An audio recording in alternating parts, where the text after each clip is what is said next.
भाऊ न news launcher. खबरों की पड़ताल करते करते कुछ तथ्य ऐसे हाथ लगे जिनको आप तक लाना जरूरी था। जरा कुछ तस्वीरें कुछ अखबारों की दिखाइए, आप कटिंग्स दिखाइए। ये देखिए, ये नवभारत टाइम्स है। कोई छोटा मोटा वैसा नहीं बता रहा हूं कि किसी गली कूचे से छपने वाले अखबार या पोर्टल। नवभारत टाइम्स क्या लिखा है ऊपर पढ़िए। गैर कानूनी ढंग से जमीन खरीदकर बनाया गया अंबानी का घर, वक्फ बोर्ड ने वापस मांगी जमीन। अब ये नवभारत टाइम्स को हटा दीजिए। अंबानी के महल एंटीलिया पर वक्फ बोर्ड ने उठाए सवाल, सरकार लेगी एक्शन। अब नेक्स्ट अगला दिखाइए, जरा मैं पढ़ देता हूं खबर की कुछ पोर्शन। दिखाइए कंट्रोल रूम, उसको भी मैं पढ़ दूं थोड़ा।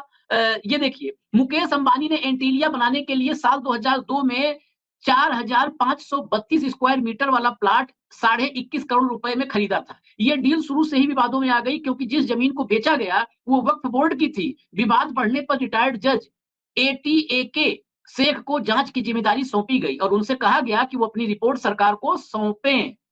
अगस्त 2002 में चैरिटी कमिश्नर ने इस डील को सही पाया और नवंबर 2002 में जमीन ट्रांसफर करने के आदेश दिए। डील हो जाने के बाद कांग्रेस नेता अनीस अहमद ने वक्फ बोर्ड की जमीन बेचने के फैसले पर ऐतराज जताया। अनीस ने कहा कि वो वक्फ बोर्ड में 9 सदस्य थे, लेकिन 5 ने ही डील को हरी झंडी दी थी, जबकि इसके 2/3 जो है बहुमत की जरूरत होती है। जज शेख ने भी अपनी रिपोर्ट में माना कि अंबानी के साथ हुई इस डील में वक्फ बोर्ड के कानून 1995 की धारा 32(2) का उल्लंघन हुआ है। ये आप इसलिए अब यहाँ पर रुकूंगा क्योंकि सुबह से जो चर्चा है यही कहा जा रहा है कि 1995 में वक्फ को असीमित शक्तियां दी गई थी, उन्हीं शक्तियों पर अब शिकंजा कसा जाएगा, वहीं पर कैंची चलेगी। रिपोर्ट में कहा गया कि बोर्ड के तत्कालीन अध्यक्ष M.A. अजीज के अलावा हारून सोलकर और M.Y. पाटिल ने सौदे में अहम भूमिका निभाई, वही पूरे मामले के लिए जिम्मेदार है। फिलहाल ये मामला बॉम्बे हाई कोर्ट में चल रहा है। अगला पन्ना भी दिखा दीजिए। गलत तरीके से हुई डील और ये पूरा उसमें क्या क्या है, कैसे गलत डील हुई और फिर हाई कोर्ट में चल रहा है। ये 9 साल पहले दैनिक भास्कर, नवभारत टाइम्स, इन सब में लगी हुई खबर है। क्या ये मामला कोर्ट में किसी मुकाम पर पहुंचा है? क्या कोर्ट में ये मामला फंस गया है? या वक्फ का जो ये कानून है 1995 का, ये कानून कभी भी, आज नहीं तो कभी, कोर्ट हाई कोर्ट से भी खारिज हो जाए, सुप्रीम कोर्ट है। वक्फ के पास जो असीमित शक्तियां थी, क्या ये एंटीलिया की नींव हिला सकती थी कभी भी? ये सवाल तो खड़े होंगे, क्योंकि मामला वक्फ की जमीन और नाजायज डील, अवैध डील, गलत तरीके से डील का है। भाऊ, क्या ये मुमकिन है कि नीतीश नायडू दोस्तों की नाराजगी की कीमत पर वक्फ में ये जो तब्दीली आ रही है कानून में, और एंटीलिया का वक्फ की जमीन पर बना होना, कि इनके बीच कोई रिलेशन अंदर से दिख रहा है क्या? मुझे लगता है कि ये अंबानी को बचाने की एक साजिश के तहत हो रहा है। वक्फ बोर्ड के पीछे वैसे भी सरकार काफी दिनों से लगी हुई थी। इस पूरे डील में एक पेज और है आशीष, मैं वो सामने लाना चाहता हूँ। एक करीम भाई इब्राहिम है, इन्होंने 1986 में 1986 में ये जमीन उनकी थी ओरिजिनल। ये जमीन उन्होंने वक्फ बोर्ड को दी, किस लिए? धार्मिक शिक्षा और अनाथालय बनाने के लिए। तो ये लैंड का ओरिजिनल मालिक जो है उसने ये डोनेट की थी अनाथालय बनाने के लिए और धार्मिक शिक्षा के लिए, लेकिन वक्फ बोर्ड ने ये जमीन बेची अंबानी। अब सवाल है, जब अंबानी ने जमीन खरीदी तब उसमें वायलेशन हुआ है, और ये वायलेशन वो जो जज की रिपोर्ट है वो भी कहती है कि 1995 की वक्फ बोर्ड कानून 1995 की धारा 32(2) का उल्लंघन हुआ है। उल्लंघन ये हुआ है कि 2/3 बहुमत से ये डील फाइनल होनी थी, वो नहीं हुई। और डील में जो लोग वहां मेंबर थे जिन्होंने फाइनल किया, उनका कुछ सेटिंग हो गया होगा। सवाल है कि जो नया कानून जो आएगा अभी वक्त का, क्या ये अंबानी को बेल आउट करेगा? क्या लोग हाईकोर्ट जा पाएंगे? क्या सभी धर्मों के जितने व्यवस्थाएं हैं, मंदिर है, चर्च है, गुरुद्वारे है, इनकी भी लैंड्स है, क्या इनके ऊपर भी कोई कानून नया लाया जाएगा? क्या वक्फ बोर्ड के लिए है? यदि वक्फ बोर्ड के लिए ही कानून आ जाता है तो फिर आंध्र प्रदेश में चंद्रबाबू नायडू क्या करेंगे, जो मुसलमानों को 4% रिजर्वेशन दे रहे हैं, मस्जिदों को 10,000 रुपए मेंटेनेंस दे रहे हैं महीने का? नीतीश बाबू क्या करेंगे? सवाल यह है। यदि इन्होंने ये कानून पास होने दिया तो फिर सवाल उठता है कि ये सरकार की लाइफ कितनी, और ये कानून पास होने के बाद तो फिर आंध्र प्रदेश में और बिहार में इन दोनों को तकलीफ होना भी शुरू होगी। सवाल है कि आप वक्फ बोर्ड के बजाय सभी धार्मिक संस्थानों को कीजिए। सभी धार्मिक संस्थानों के पास बहुत बड़ी बड़ी जमीनें और उसका दुरुपयोग भी हो रहा है, हर धर्म में हो रहा है। डील है, क्रिश्चियन कम्युनिटी की कई जमीनें बेची जा रही है, खेल हो रहे हैं अपने अपने लेवल पे।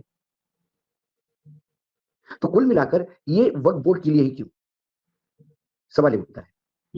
क्या ये किसी धर्म को टारगेट करने के लिए, धर्म विशेष को टारगेट करने के लिए? या ये लोगों को दिखाने के लिए कि हम कितने हिंदू, कट्टर हिंदू है?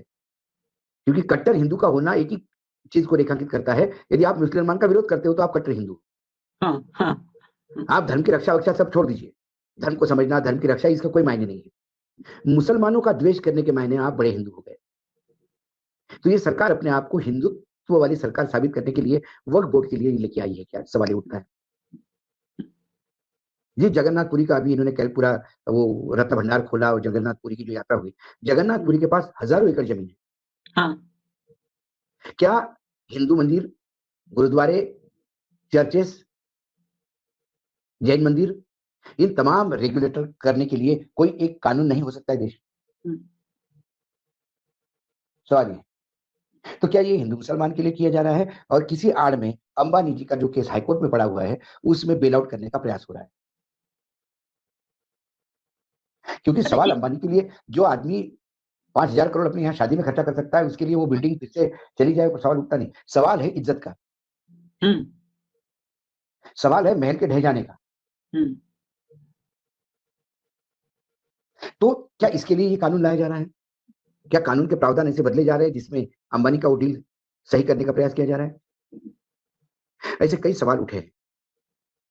वक्फ बोर्ड की मुस्लिम कम्युनिटी में आपस में बहुत राजनीति होती है, वहां पे भी बहुत गुट है। इवन जो अयोध्या की एक जमीन है उसमें भी एक इसी वक्फ बोर्ड की ही जमीन का एक मामला भी आया है कि वो जमीन पहले वक्फ बोर्ड की थी और जिसके अधिकार थे उसने किसी को बेची, और एग्रीमेंट टू सेल, जिसको बेची वो फरारी काट रहा था, फिर उसने आके मेयर के घर में सौदा किया और ट्रस्ट को दिया।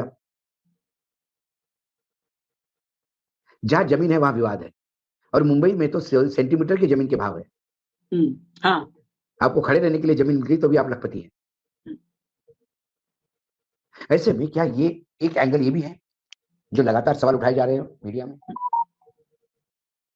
कि ये बिल आने के बाद अंबानी का जो महल है वो बच जाएगा?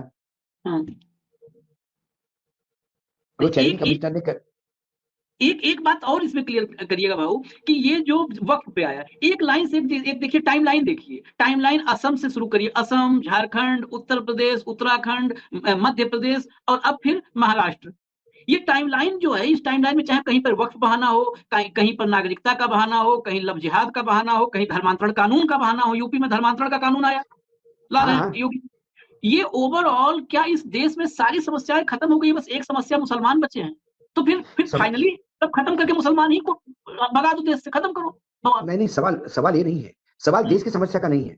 हाँ। सवाल भाजपा की सबसे बड़ी समस्या वो 240 पे आ गए। हाँ।